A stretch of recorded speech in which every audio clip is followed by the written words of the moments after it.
Hello friends, देखिए history का test number 1 है। ठीक है, देखिए इसमें पहला क्वेश्चन है, इतिहास का पिता किसे कहा जाता है? तो इतिहास का पिता हेरोडोटस को कहा जाता है। किसे कहा जाता है इतिहास का पिता? इतिहास का पिता कहा जाता है हेरोडोटस को। ठीक। क्वेश्चन नंबर 2 है, भारतीय पुरातत्व का पिता किसे कहा जाता है? भारतीय पुरातत्व का पिता अलेक्जेंडर कनिंघम को कहा जाता है। अलेक्जेंडर कनिंघम को भारतीय पुरातत्व का पिता कहा जाता है। अलेक्जेंडर कनिंघम ने 1861 ईस्वी में अलेक्जेंडर कनिंघम ने 1861 ईस्वी में भारतीय पुरातत्व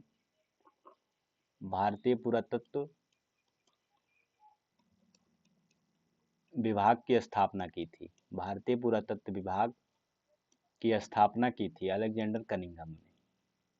तो भारतीय पुरातत्व का जनक किसे कहा जाता है? अलेक्जेंडर कनिंघम को।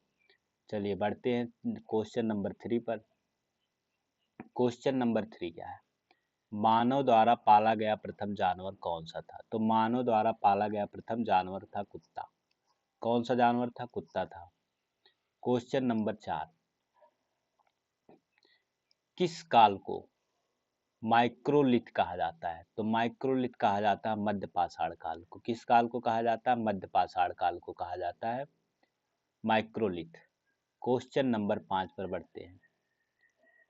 निम्नलिखित में से किस कालखंड में मानव ने सर्वाधिक जीवन बिताया? तो मानव ने सर्वाधिक जीवन बिताया पूरा पाषाण काल में। कहाँ पर सबसे ज्यादा जीवन बिताया? पूरा पाषाण काल में। क्वेश्चन नंबर 6, क्या कह रहा? मानव द्वारा खोजी गई सबसे पहली धातु कौन सी थी? तो मानव द्वारा खोजी गई सबसे पहली धातु थी तांबा। ठीक है, सबसे पहली धातु कौन सी थी? तांबा थी। मानव द्वारा खोजी गई सबसे पहली धातु कौन सी थी? तांबा। नेक्स्ट क्वेश्चन, सबसे पहले चावल के साक्ष्य कहाँ से प्राप्त हुए? चावल के साक्ष्य सबसे पहले कोल्डिहमा से प्राप्त हुए।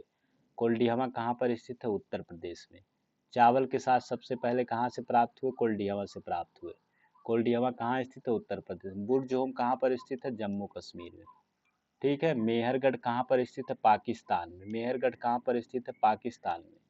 और धौलावीरा कहाँ पर स्थित है? धौलावीरा स्थित है गुजरात में। और ये धौलावीरा ये सिंधु सभ्यता से संबंधित स्थल है, सिंधु सभ्यता से। चलिए नेक्स्ट क्वेश्चन देखते हैं। क्वेश्चन नंबर 8, आग का आविष्कार किस काल में हुआ? आग का आविष्कार हुआ नवपाषाण काल में। आग का आविष्कार कब हुआ? पूरा पाषाण काल में। कब हुआ आग का आविष्कार? पूरा पाषाण काल में। और नवपाषाण काल में किसका आविष्कार हुआ था? नवपाषाण काल में हुआ था पहिए का आविष्कार। और पहिए का आविष्कार और कृषि कार्य कब प्रारंभ हुआ? तो नवपाषाण काल में प्रारंभ हुआ। ठीक है, क्वेश्चन नंबर 9। क्वेश्चन नंबर 9 क्या है? क्वेश्चन नंबर 9 है, पहिए का आविष्कार किस काल में हुआ? तो पहिए का आविष्कार किस काल में हुआ? तो मैंने बता दिया पहिए का आविष्कार कब हुआ? नवपाषाण काल में हुआ। तो नवपाषाण काल सही आंसर हो जाएगा। नेक्स्ट क्वेश्चन नंबर 10 देखिए, कहां पर मानव गड्ढे खोद कर निवास करता था? तो वो स्थल हो जाएगा बुरजोम। बुरजोम कहाँ पर स्थित है? जम्मू कश्मीर में। बुरजोम से क्या बातें याद रखने वाली हैं? एक कहाँ पर स्थित है? बुरजोम जम्मू कश्मीर में। और यहाँ से और क्या पाया गया? मानव के साथ कुत्ते के दफनाने के साथ, मानव के साथ कुत्ते को दफनाया गया।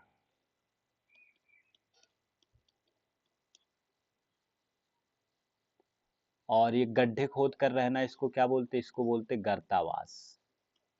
इसको क्या बोलते? गर्तावास। ठीक है, नेक्स्ट क्वेश्चन देखिए। देखिए क्वेश्चन नंबर 11। 11 में क्या कह रहा है? भीमबेटका की गुफाएं किसके लिए प्रसिद्ध है? तो भीमबेटका की गुफाएं गुफाओं के शैल चित्र के लिए फेमस है। भीमबेटका की खोज किसने की? भीमबेटका की खोज की थी बीएस वाकाड़कर ने। बीएस वाकाड़कर ने भीमबेटका की खोज की। ठीक है, और देखिए भीमबेटका में क्या फेमस है? भीमबेटका रायसेन मध्य प्रदेश में स्थित है। कहाँ पर स्थित है? रायसेन मध्य प्रदेश में। और 2003 में यूनेस्को ने इसको वर्ल्ड हेरिटेज साइट में घोषित शामिल किया। वर्ल्ड हेरिटेज साइट में शामिल किया। ठीक, नेक्स्ट क्वेश्चन देखिए।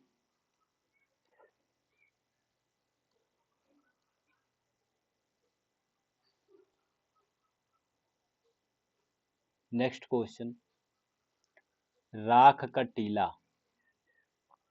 राख का टीला निम्नलिखित में से किस नौपाषाणिक स्थल से संबंधित है? तो संबंधित है संगन कल्लू से। संगन कल्लू कहाँ पर स्थित है? मैसूर। मैसूर में स्थित है संगन कल्लू। वहां उसको क्या कहते हैं? राख का टीला। ठीक है, नेक्स्ट क्वेश्चन देखिए।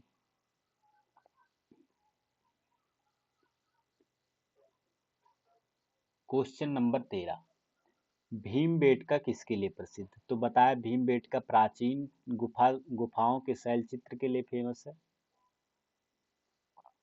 नेक्स्ट क्वेश्चन, रॉबर्ट ब्रूसफुट थे।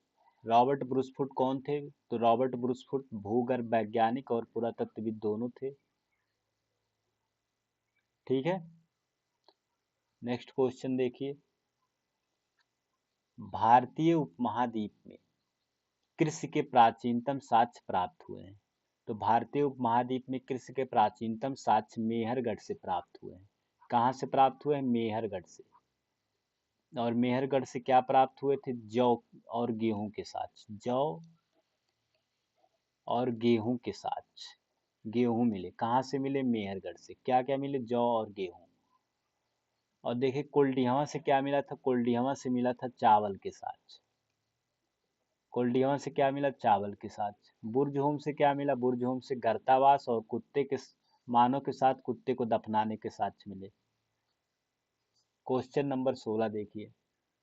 हड्डी से निर्मित आभूषण भारत में मध्य पाषाण काल के संदर्भ में प्राप्त हुए। तो दो जगह से प्राप्त हुए, सराय नाहर राय और महदहा। दोनों जगहों से हड्डी से निर्मित आभूषण प्राप्त हुए। नेक्स्ट क्वेश्चन देखिए। क्वेश्चन नंबर 17, निम्नलिखित में से किसको चालकोलिथिक युग कहा जाता है? चालकोलिथिक युग को हिंदी में कहते हैं ताम्रपाषाण काल। हिंदी में क्या कहते हैं? ताम्रपाषाण काल। तो इसका ऑप्शन नंबर सी करेक्ट हो जाएगा। कौन सा करेक्ट हो जाएगा? Option number C. एक ही कब्र से 3 मानव कंकाल निकले। कहाँ से निकले? तो दमदमा से निकले। दमदमा से निकले एक ही कब्र से 3 मानव कंकाल। दमदमा से टोटल 41 मानव कंकाल मिले थे। मानव कंकाल, जिनमें से 5 युग्म, युग्म मतलब जोड़े में थे, और एक में 3 लोगों को दफनाया गया था। 3 लोगों को। तो इसका राइट ऑप्शन आंसर क्या हो जाएगा? दमदमा। हड़प्पा सभ्यता का सर्वाधिक मान्यता प्राप्त काल है। तो काल है 2500 से। वह काल कौन सा? 2500 से 1750 ईसा पूर्व। नेक्स्ट क्वेश्चन कौन सा है?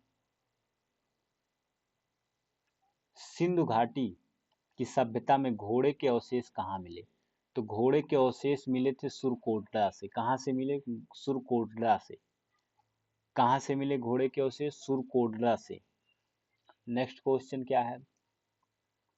सिंधु घाटी स्थल कालीबंगा किस प्रदेश में स्थित है? कालीबंगा कहाँ पर स्थित है? कालीबंगा है राजस्थान में स्थित। कहाँ पर स्थित है? राजस्थान में। कालीबंगा का दूसरा नाम क्या है? काले रंग की चूड़ी।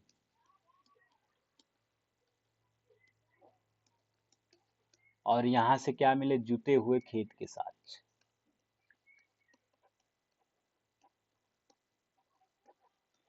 जुते हुए खेत के साथ कहाँ मिले? कालीबंगा से। नेक्स्ट क्वेश्चन देखिए। सिंधु घाटी सभ्यता के लोगों का मुख्य व्यवसाय क्या था? सिंधु घाटी सभ्यता के लोगों का मुख्य व्यवसाय कृषि था। ऑप्शन नंबर डी, हड़प्पा सभ्यता के निवासी थे। हड़प्पा सभ्यता के निवासी शहरी थे। ऑप्शन नंबर बी, हड़प्पा सभ्यता को कौन सी सभ्यता बोला जाता? नगरीय सभ्यता।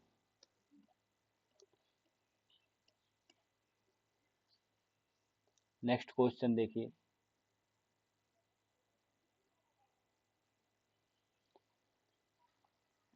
हड़प्पावासी किस वस्तु के उत्पादन में सर्वप्रथम थे? तो हड़प्पावासी कपास के उत्पादन में सर्वप्रथम थे। किसके उत्पादन में? कपास के। कपास का व्यापार होता था हड़प्पा से, तो इसलिए इसको सिंडन नाम पड़ा था पहले, सिंडन। सिंडन से सिंधु पड़ा, और सिंधु से ही हिंदुस्तान पड़ा, ठीक है, नाम भारत का। निम्नलिखित विद्वानों में से हड़प्पा सभ्यता का सर्वप्रथम खोज कौन किया था? तो सर्वप्रथम खोज किसने किया था? सर जॉन मार्शल ने। कब खोज किया? 1842 ईस्वी में। लेकिन इन्होंने ये पहचान नहीं पाए कि इस सभ्यता को। सिंधु सभ्यता का पत्तन नगर बंदरगाह किसे कहा जाता? तो पत्तन नगर लोथल को कहा जाता। लोथल कहाँ पर स्थित है? गुजरात में। और लोथल से क्या प्राप्त हुआ? गोदीबाड़ा। गोदीबाड़ा जिसी को बंदरगाह बोलते, गोदीबाड़ा, ठीक है, या डॉक यार्ड। तो ऑप्शन नंबर बी करेक्ट हो जाएगा। पैमानों की खोज ने यह सिद्ध कर दिया कि सिंधु घाटी के लोग माप और तौल से परिचित थे। यह खोज कहाँ पर हुई? पैमाने की खोज हुई थी लोथल में। कहाँ पर हुई थी? लोथल में। ऑप्शन नंबर डी करेक्ट हो जाएगा। हड़प्पा सभ्यता की खोज किस वर्ष में हुई थी? तो हड़प्पा सभ्यता की खोज हुई थी 1921 में। किसने की थी? राय बहादुर दयाराम साहनी ने।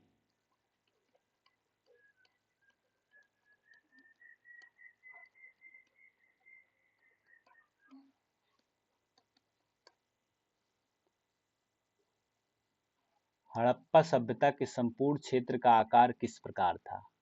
तो हड़प्पा क्षेत्र के संपूर्ण त्रिभुजाकार ऐसे है, ऐसे ऐसे, ये विकसित ही नहीं हुआ, ये आलमगीरपुर है।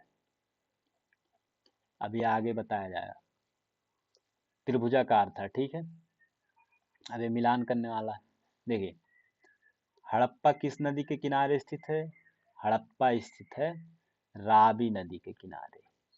मोहनजोदड़ो सिंधु नदी, लोथल भोगवा, कालीबंगा घग्गर।